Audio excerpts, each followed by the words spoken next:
Even Camilla had enjoyed masquerades, of the safe sort, where the mask may be dropped at that critical moment it presumes itself as reality. Hey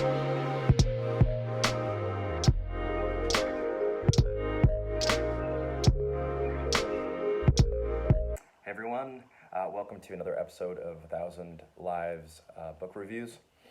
This week I'm reviewing William Gaddis's The Recognitions. This was a book that's been on my list for quite some time, probably about 4 or 5 years now. It's a book that inspired some of my own favorite texts, including Infinite Jest by David Foster Wallace. Gaddis has been said to be a very difficult writer. In fact, Jonathan Franzen dubbed Gaddis as Mr. Difficult because reading The Recognitions was such a challenging read for him. No doubt because the number of pages equals to, in my copy, 933 pages. The sheer length of The Recognitions, I think, is only part of the difficulty. The book itself borrows literary devices from other writers. For example, the M dash, whenever there's dialogue, he borrows this stylistic way of writing from James Joyce, specifically in Ulysses, which is another massive mammoth of a text. The Recognitions was written in 1955, and at the time it was released, it actually was a bit of an unknown masterpiece. Nobody really read it. The critics thought, what the hell is with this length? It's almost 1,000 pages long. Nobody's going to want to read it. It's nearly indecipherable.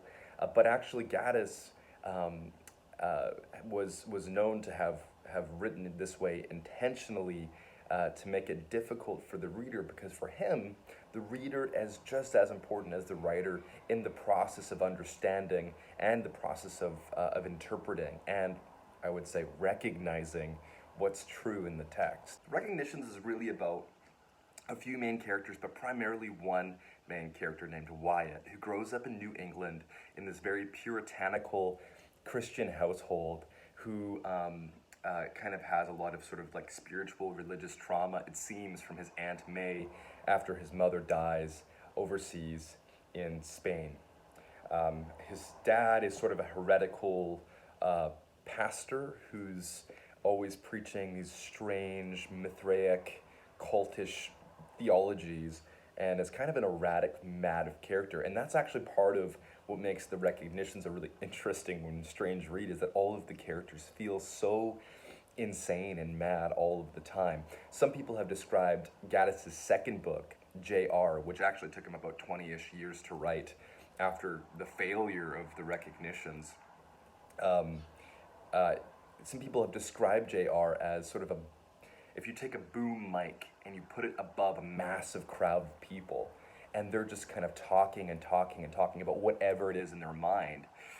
You take that in The Recognitions, except place the boom mic in like an art gallery or like a gala or like an apartment somewhere downtown New York, where there's all these pretentious artists and these pretentious writers, and they're all so vain, and they're all so interesting, and they're all so selfish, and they're all so atheistic, except for one character, actually, whose name is Stanley, who's a Catholic. But other than that, everybody sort of just is, post-religion in this 1930s to 1950s New York. Speaking of New York, Wyatt takes off, leaves his family in New England, spends some time in Paris, and then eventually lands in New York and gets married becomes a forger of paintings. So basically he forges other people's original paintings that are unfinished or that have worn away with time, and then claims them as his own. So he's a forger. And the book deals with this idea of originality in art in different kinds of ways. And so you have a character named Otto who's wanting to be a writer, but he's constantly plagiarizing from reality. He's taking comments and phrases from his friends and including them in his own play that he's writing and claiming them as his own ideas. And so there's always this idea of recognizing the originality in something, but really it's just a mimic, it's a copy, it's a facsimile, it's not the real thing. And so there's a search for authenticity in all of these characters. Another character is a counterfeiter of money, and so he's constantly finding the craft of copying to make it look exactly the same. So all the characters are sort of these self-conscious, empty vessels that are looking to fill themselves with some sort of meaning. And it's sort of implied that God, the death of God in the modern era, has sort of evoked this sense of emptiness, especially in Wyatt, having grown up in this sort of environment and having gone to divinity school. Now is this secular artist who's full of despair. And there's many points in the book where art is sort of described as in the past having been this sort of witness to the simplicity of life and the simplicity of God, the simplicity of originality. But then as history progresses, this need to sift out, separate, to detail every single thing is sort of, it sort of comes alongside the absence of the divine. And so without that sort of source of meaning swinging in, humanity needs to fill in the details. It needs to sort of like, it needs to get rid of separation, and it needs to fill in all of those spaces, those vacuums that are between the lines.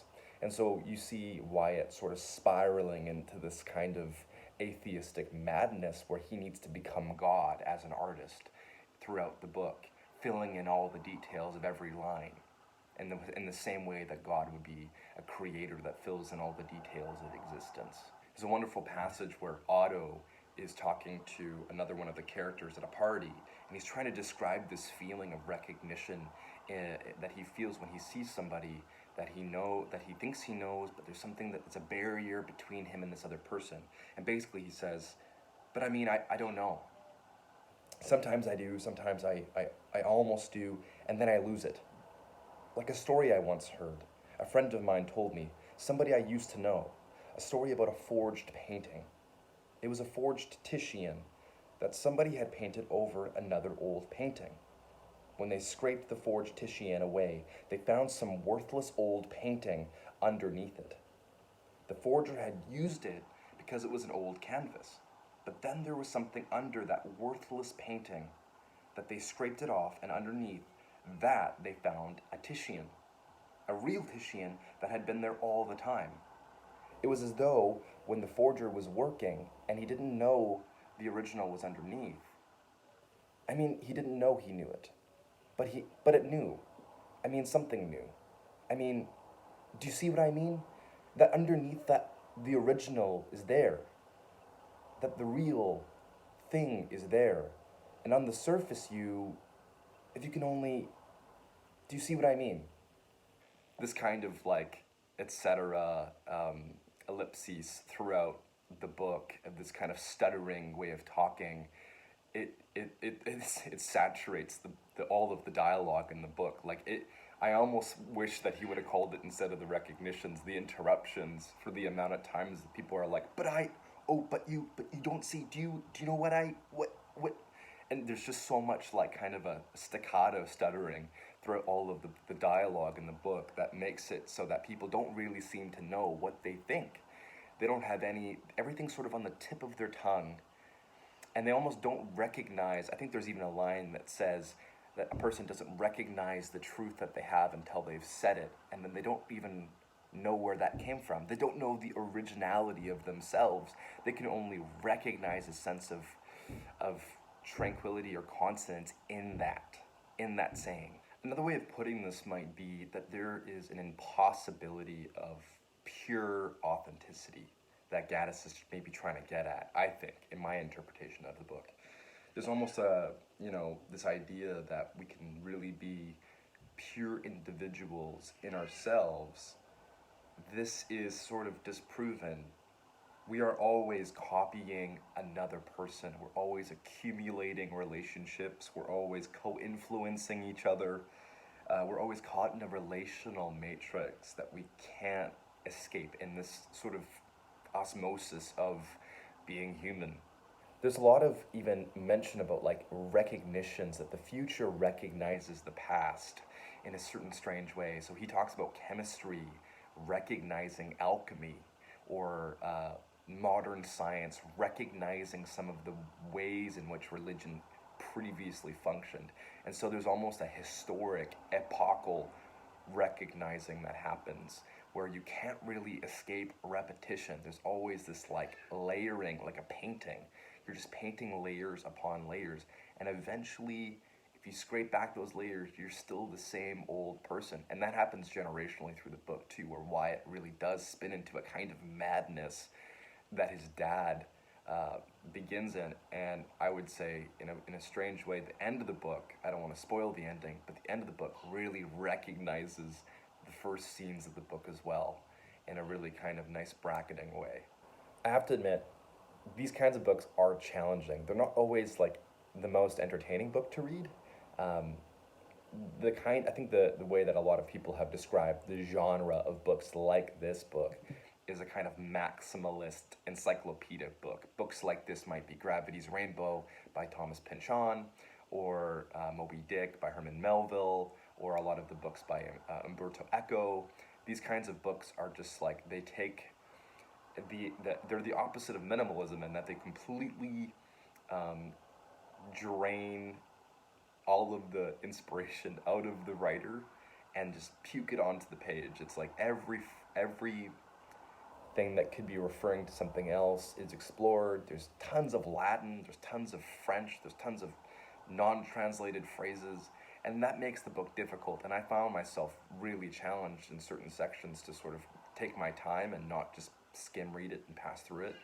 There was some times where you're at a dinner party for about 100 pages, and some of the characters you're just like, what are they talking about? Who's talking? But Gaddis does have a really great way of identifying voice, and so you really find that even just certain ways of speaking, certain phrases that come up again and again, help you identify who's talking in these moments. I'm still kind of thinking about something that Gaddis had said about the recognitions. He said that this was the final Christian novel that he thought would be written. And I'm curious about that because there are Christian characters. Like, you have characters like Stanley, who's a Catholic, who's writing this piece of music that he constantly is scratching out parts of it, and he's basically, it's the same kind of idea, layer upon layer of correction upon correction, that it's hard to recognize what's original in it by the end of the book. And his story ends up being a bit of a tragedy as well. It's like there's no hope for, no matter where you're coming from, to this idea of authenticity is just impossible. There are moments, and this is where I maybe suspect some interesting kind of thing that maybe Gaddis was doing here. There's moments of kind of comparing city life to agrarian life and the farm life of some characters, where you see that there's just like the city is congested and it's full of corruption everywhere. Corruption is a big part of the book. The characters increasingly get more and more corrupt as they spiral into inauthenticity and forgery, and just they become counterfeits of themselves. And so I'm curious about this juxtaposition between farm life, like the land, and sort of this urban, congested chaos of corruption. There's a moment, a sort of prodigal son moment, where Wyatt returns back home to New England to visit his family after he's sort of hit the end of his road in terms of his decadent lifestyle of madness and whatever else in New York. And he comes home and he realizes that there's a climactic moment where he realizes nobody knows who I am. And so it says, he says, no one knows who I am. It was a full minute before he moved. And when he did, he burst to his feet, as though to shatter this irregular surface of space enclosed by merciless solids. No one in this house knows me, he brought out. But his mouth was so dry that the words came to pieces before he got them, out where his own ear could resolve them. And he stood, sucking the inside of his mouth in upon itself, playing the barren, abruptly unfamiliar hollow with his insensible tongue until its features dissolved. And he could repeat, none of them knows who I am. So there's a sense of needing to be recognized, needing somebody to recognize who I am.